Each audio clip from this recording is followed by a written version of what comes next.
Hey all, welcome to A Fistful of Dice. My name is Matt. In this episode of Dungeon Master Forge, we're going to be talking about Dungeon Master language. I'm not talking about foul language at the table, that's up to for you to decide. I'm talking about the language that you use in response to your players. Chepe from Fontrodden actually did a video on this a little while back. I'll put a link down in the description of his video, but I thought he had some good thoughts about it and I kind of wanted to weigh in as well. I've been wanting to make a video like this for a while. The three techniques that I'm going to be focusing on are yes and, yes but, and no but. And what these three things are they are responses to your players attempting things in your game or asking you questions. Yes and is where you affirm to your players that what they have attempted or what they're asking is correct. It's happened, it exists in the world, and you're then going to expand upon it. Yes, but means the exact same thing, but there's a downside to it, or it's going in a direction they didn't anticipate. No, but is where it hasn't come to pass, it hasn't happened, it doesn't exist in the world, but you're going to compromise with them and give them a little something in exchange. Now I know, I made a video a while back, D&D Pitfalls, saying no, where I said Dungeon Masters shouldn't say no, and I still agree with that. But no, but and no are two very different things. No is just shooting your players down and not accepting their collaboration in the world building, in the scenario, in the quest. No, but is allowing them a little bit. It's giving them that compromise.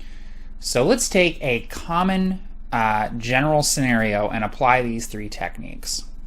The party of player characters enters a room in your dungeon. You briefly describe the barest of details about the room and then allow the players to ask questions to fill the rest of the room in. What's the first question player characters ask? Is there a light source in this room?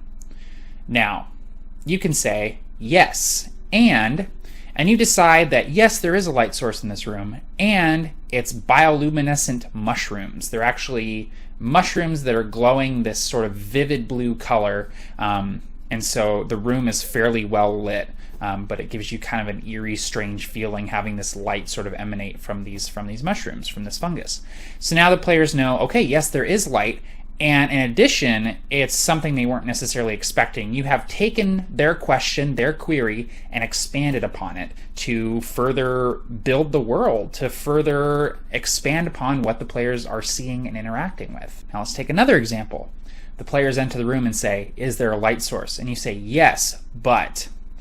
Yes, but it's a dying, dwindling campfire in the center of the room, and you see that at one point, fairly recently, there was a group of creatures camped out here sitting around the fire. They've left in a hurry, though, and have just left the cinders of their campfire there in the center of the room, so it's very dim. So right there you have made what the players ask real, but you have done so in a way that imposes some sort of restriction or downside to their query. Now let's take the third one.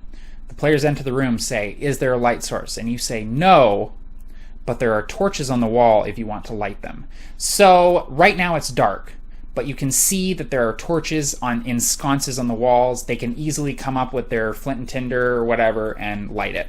So no, you haven't just given the players what they want, but you have given them the possibility of getting what they want, or the possibility of furthering their actions. Let's take a little bit more dynamic scenario in a combat. The players are fighting a Bodak, one of the most feared creatures in Dungeons & Dragons, capable of killing a character on sight. The players recognize the creature and proceed to ask, are there any mirrors or glass in the room? Now you as a DM take a moment to stop and think, because you hadn't planned on there being any glass or mirrors in this scenario, but it's a creative enough solution, using the mirror or the glass to reflect the Bodak's stare back at itself, that you think about saying yes. So what do? Well, you could just outright give it to them. You say yes, and it's on the far side of the room. You can go pick it up and have it. You could say yes, but it's really dirty and grimy and it's going to take a little bit to get the smudges off so that you can actually use it. Or you could say no, but there is a pool of water on the other side of the room that is slightly reflective. So with those three options, all of them are giving the players something. It is rewarding their creativity, their strategic thinking, their teamwork, but you're not necessarily just handing it to them. As a dungeon master, as a game master, get in the habit of using these three techniques rather than just saying yes or no, because yes is kind of boring, no is boring and withholding, so get in the habit of doing yes and, yes but, and no but.